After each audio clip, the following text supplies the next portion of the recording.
Guys, it finally happened. After 11 years and 22 Marvel films, Avengers Endgame, the final chapter in the Infinity Saga, has finally been released. It feels strange having seen this movie. We've talked about it for so long, so many years, so many different theories and speculations of what was going to happen. It almost felt like this movie was just gonna be this myth, this legend that just lived in our imagination. But it's real, and I'm sad that it's over. I'm happy I got to experience it. As a Marvel fanboy, the only thing I wanted from Endgame was a satisfying ending, a satisfying conclusion to this gigantic tale of Marvel superheroes. And damn, did Endgame deliver! The last hour of the film was the most beautiful experience I've ever witnessed. I like to talk shit about movies, but Endgame wasn't a movie, it was an experience. It was the greatest payoff of all time. Obviously, I'm a Marvel fanboy. I'm gonna have extreme biases, but you have to understand, I, like many other people, grew up with these Marvel characters. Seeing them in comic books and cartoons and having them on our backpacks, our t-shirts. Never ever as a kid did I ever imagine that I would one day see a live-action Captain America wielding Thor's hammer, Doctor Strange opening portals to a battle and retrieving every Avenger. Never did I think that I would see on the big screen Spider-Man enter through a portal and ride on the back of a Pegasus. I couldn't contain myself. I cried tears of joy when all the heroes lined up behind Cap and when he finally gave his freaking catchphrase with Mjolnir in his hand. I think that's how you say it. When he finally said assemble. I was just so grateful to be able to witness this. I honestly believe this is it. I'm not experiencing a greater cinematic experience in my life, and I'm just grateful to live in a world where all these comic book characters and heroes and stories are mainstream and insanely popular. Everyone has a character they can relate to. We've come so far from the all black leather suits in the original X-Men. There's a lot of fan service in this film, which usually I don't like, but this movie's different because it's barely about the movie, it's about the journey. It's a love letter to the fans who were able to make these movies so successful. Of course they were good on their own, but because we love these characters already, we made sure everyone knew these movies were coming out. I'm okay with this movie being filled with fan service because in a way it's like they were just thanking us for sticking it through, and I was just taking it all in, man. I was like, no, thank you, Kevin Feige. Thank you, All Father Stanley.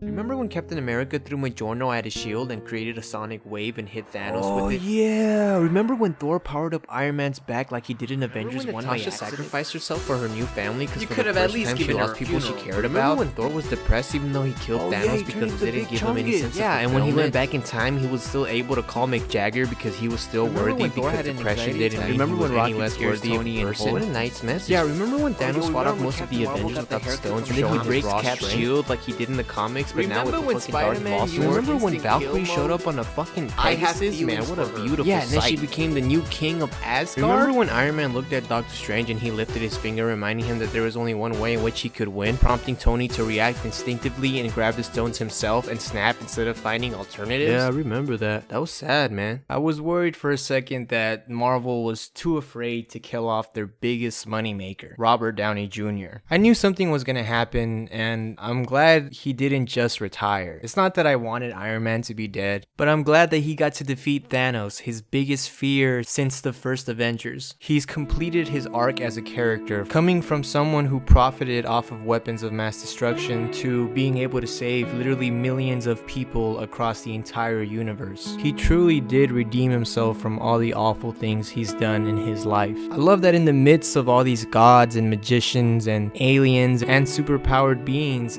it was Tony Stark, a human being that saved the entire universe and defeated Thanos. What a beautiful message about the human will and the human spirit. Tony Stark is the embodiment of that. He represents the unlimited potential of the human will. He might be the most flawed Avenger, but his will is unparalleled. I love the small conversation between him and Pepper when he figured out how to time travel. Pepper knew that he wouldn't be able to rest, knowing he could help but didn't. So I was shocked when he snapped his fingers and got toasted. Seeing Tony, this super charismatic, super witty, super alive, now just resting with half his face burnt. That was kind of really sad to see. Now he's at his most vulnerable he's ever been. When Peter walks up to him and tells him that they won, oh, that just broke my heart. But when Pepper came in to let Tony know that he accomplished his life mission to make the entire world safe, that just broke. That's when the tears just came rolling in. It was so painful to see this moment between these two characters that have been through so much. And Pepper has tried and tried to not let this happen, and you can see the pain in her face when she really starts crying. Oh,